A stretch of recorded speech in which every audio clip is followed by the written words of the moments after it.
From leaving The Flash in the dust to Zack Snyder defending the controversial casting choice, here's how the new Flash snubbed the Flash's biggest star. With the impending release of the Flash movie, fans' expectations are soaring. They can't wait to see what the new DCU has to offer them. But at the same time, fans are upset that they've left out one of the most important cast members in the entire series. Grant Gustin has been snubbed. He's been written out of The Flash in 2023. He's been winning our hearts since he made his first appearance on Arrow in 2013. I'm Barry Allen. In 2014, he got his very own show, and we got our favorite speedster.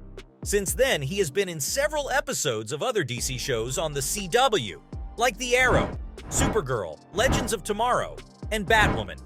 With the show coming to an end in 2023, fans were hoping to see their favorite superhero one more time in the movie, but they're disappointed. While he was never the DCU's Flash, he was our favorite. In the cinematic universe, Ezra Miller plays the Scarlet Speedster, first appearing in Batman v Superman, Dawn of Justice, and Suicide Squad. Their first big performance was in the 2017 Justice League movie and has been the Flash since then. With his standalone movie, James Gunn and Peter Safran will be able to restart the DC universe. Since the new movie is about going back in time, there was hope that Gustin would have a small role in The Flash. But Gustin may have put an end to those hopes. The CW's Flash recently gave an interview and confirmed that he wouldn't be appearing in the movie, stating that no one approached him to come on. Fans were outraged. Gustin has been Barry Allen much longer than Ezra Miller, and fans liked him better as the super-fast metahuman.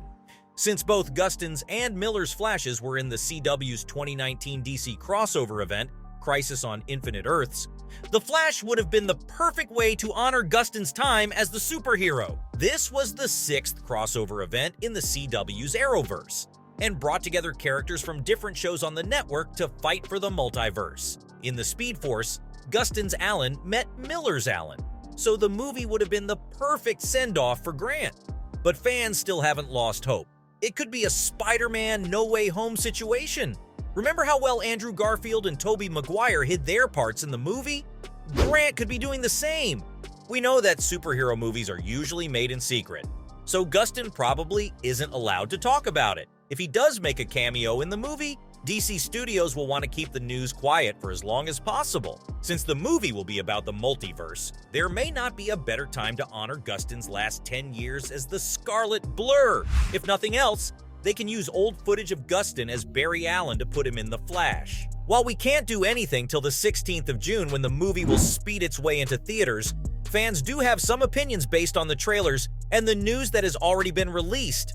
Other than Grant not coming back as the Speedster, we know a few more details, and it has the fandom worried that the movie will focus more on the Batmans than the Flashes. Unfortunately, it looks like that's a big possibility. In the movie, loosely adapted from the 2011 comic storyline Flashpoint, Ezra's Alan will go on a trip through time. This will happen after his attempt to save his mother's life in the past goes wrong. Another interesting thing about the movie is that they've cast 2 Batman actors but only 1 Flash actor, suggesting the movie won't put much focus on the Speedster's legacy. Flash is one of DC's most popular characters of all time and has a long past in comic books, but he hasn't gotten nearly as much attention in live-action superhero movies as Batman. So, they tried to rectify the situation. They gave us the CW's Flash, who was the best live-action version of the character, but that's also ending after nearly a decade of being on the air. But with both Ben Affleck and Michael Keaton's versions of Batman making cameos, it sounds as if the movie is fixating a bit too much on the cape superhero. It's one of the most talked about and looked forward to parts of The Flash. Both caped crusaders will make this movie one to remember. Since the movie is a loose adaptation of Flashpoint, they're planning on giving Marvel a run for its money with time travel and parallel universes. Shouldn't the movie focus on Barry Allen and his backstory? And what's better than 1 Flash? 2 Flashes! Unfortunately, Grant wouldn't be the best fit for this. Why? Zack Snyder said so.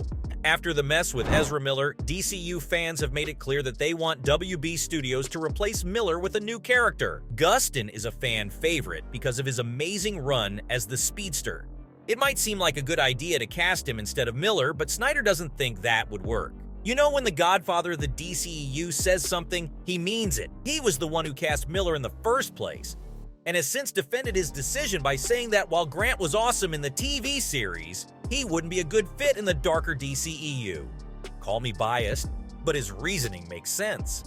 The CW Speedster is kind of silly and a lot funnier. As the DCEU grows and more Flash movies are made, it's natural that the tone will become more grim and sad.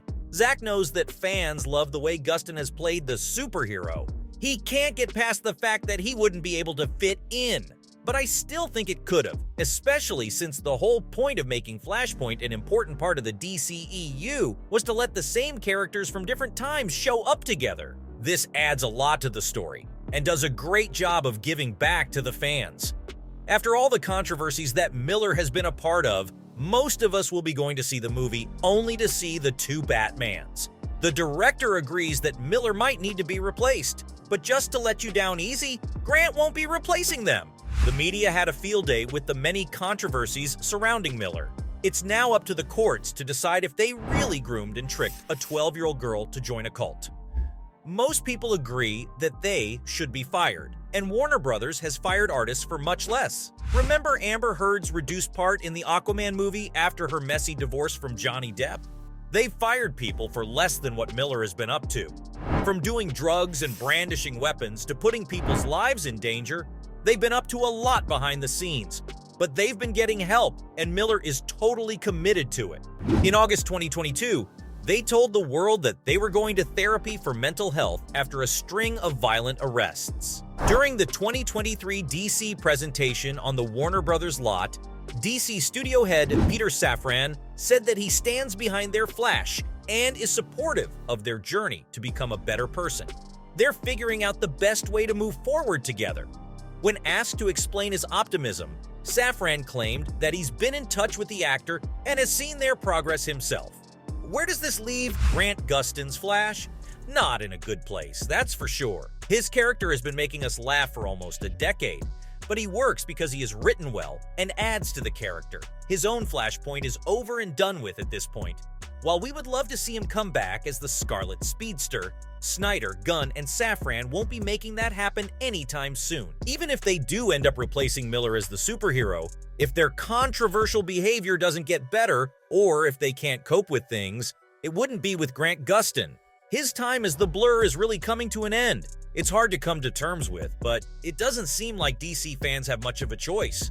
We might get to see some fresh blood, but that's about all we can hope for. So there you have it. From Zack Snyder defending the controversial casting choice to leaving out everyone's favorite Flash in the movie. Here's how the new Flash snubbed the Flash's biggest star.